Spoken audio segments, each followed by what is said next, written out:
You may walk every morning. You might have been told for decades that walking keeps you young. And yes, walking is wonderful. It pumps your heart, clears your thoughts, and gives peace to your mind. But here's the truth most people never hear: walking alone isn't enough to keep you strong, balanced, or truly independent after 50. Why? Because walking moves your body in one straight line, forward and forward again, with almost no resistance, no lateral motion, and very little activation of the muscles that actually hold you upright and safe. It's gentle, but it's also predictable. And predictability after 50 is the silent thief of strength. Your body doesn't just need movement, it needs activation, resistance, and awareness. Signals that remind your nervous system, I'm still alive. I still adapt. I still grow. Today, I want to show you something better. Not harder, not longer, just smarter. 5 simple science-backed movements that reach deeper than walking ever could. Movements that wake up forgotten muscles, retrain balance, and restore independence. Because aging well isn't about running faster. It's about moving wisely. 1. The frog stretch. Unlock your hips, unlock your freedom. Walking keeps your hips locked in one repetitive path forward and back. But your hips are not meant to live in a straight line. They are the body's crossroads, the bridge between your upper and lower halves. They twist, open, stabilize, and absorb impact every time you sit, stand, or turn. When the deep hip muscles go dormant, and they do for nearly everyone over 50, you begin to feel stiffness, lower back ache, slower gait, and loss of balance.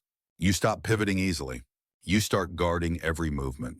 That's why the frog stretch matters. Why it's better than walking. It opens the hips laterally, activating the adductors, hip flexors, and pelvic floor, a powerful trio that walking ignores. It increases joint lubrication and blood flow to the lower body. It helps your lymphatic system and gut motility, easing bloating and pelvic heaviness. It re-educates the nervous system to move the pelvis freely again, a forgotten skill that determines how youthful your movement feels. When people over 50 try this move for the first time, many describe it as unlocking a part of their body they didn't know was locked. How to do it? Start on hands and knees on a soft mat. Widen your knees apart, toes pointing outward like a frog. Keep ankles aligned with knees, shins parallel.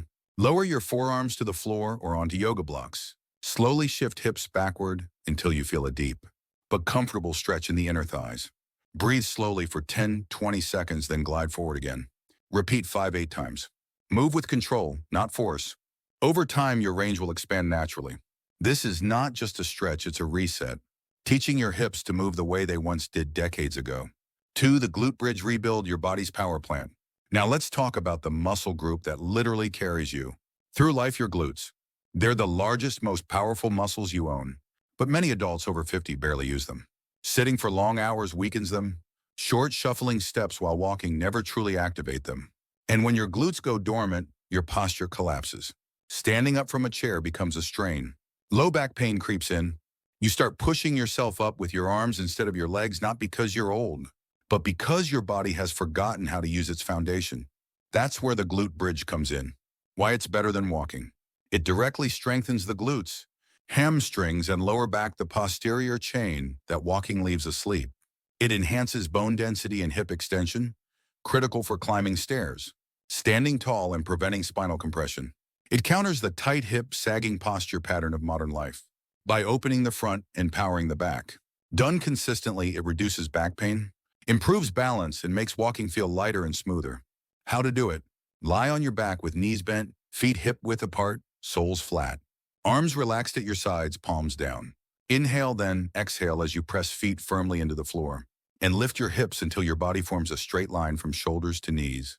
Squeeze your glutes at the top, hold 2-3 seconds. Lower slowly, repeat 10-12 times for 2-3 sets. Tips: avoid arching your back, keep your chin gently tucked. If needed, support your head with a small cushion. This movement reconnects you to your body's engine room, the muscles that make every other movement safer. And it requires nothing but the ground beneath you. 3. Gorilla wall pull, reclaim your upper body strength. Here's something few walkers realize. Most adults over 50 are quietly losing their pulling strength. The kind that lets you open heavy doors, lift grocery bags, or pull yourself up when you stumble. Walking does almost nothing for the back, shoulders, or arms. And that loss of pulling strength leads to rounded posture, shallow breathing, and reduced independence. The gorilla-style wall pull fixes that. It's a gentle, joint-friendly version of a pull-up inspired by the powerful, pulling motion of primates adapted perfectly for older adults. Why it's better than walking. Strengthens your upper back, rear shoulders, and grip. The muscles responsible for upright posture. Reverses forward rounded chest and tight neck. Enhances breathing capacity by opening the rib cage. Builds grip strength, a key predictor of longevity. Research shows the stronger your grip, the lower your risk of mortality because grip strength mirrors full body vitality. How to do it. Stand sideways about 1 foot from a wall. Loop a towel or resistance band over the opposite shoulder, hold both ends. With the hand near the wall, grasp the towel at chest height. Pull your body toward the wall by bending the elbow backward, as if starting a lawnmower. Pause, squeeze your shoulder blade. Slowly release. Do 10-12 reps per side, 2-3 sets. Keep your spine tall and still no twisting. Closer to the wall equals harder, farther equals easier. This subtle exercise teaches your body to pull itself back into alignment, to reclaim the posture and confidence that aging often steals. Sure. 4 horse stance strength through stillness. Walking is motion, but motion isn't the same as stability. You can walk an hour every day and still feel wobbly when you stand on one leg or step off a curb. That's because walking rarely trains your stabilizer. Muscles are your balance reflexes. The horse stance, in ancient martial arts posture, builds exactly what walking can't: static strength. It teaches your body to hold, to ground, to endure. Why it's better than walking. Trains your thighs, hips, glutes, core, and ankles to hold steady under tension. Activates proprioception, your body's internal GPS, forcing brain and muscle to cooperate. Strengthens bones through gentle compression, reducing osteoporosis risk. Improves reaction stability, the ability to recover from slips before you fall. Builds mental endurance, stillness under challenge calms the nervous system and sharpens focus. When you hold a horse stance, your body becomes a living sculpture, quiet on the outside, alive with effort inside. How to do it. Stand with feet wider than shoulders, toes turned outward about 30. Slowly bend your knees, lowering into a shallow squat, as if sitting on an invisible stool. Keep your back straight, chest lifted. Engage your core and press knees gently outward. Hold 20-30 seconds, rest, repeat 2-3 rounds. Over time, build to a full 1-minute hold. Distribute weight evenly. Don't let knees collapse inward. If balance feels uncertain, keep a wall or chair nearby. This isn't just an exercise. It's a discipline, a meditation in muscle form. The strength it builds doesn't shout. It whispers through every stable step you take. Head turns on one leg, train your inner GPS before you fall. Every time you turn your head to check traffic, answer someone, glance at a sign, you challenge your balance. But as we age, the brain's ability to process those quick shifts declines.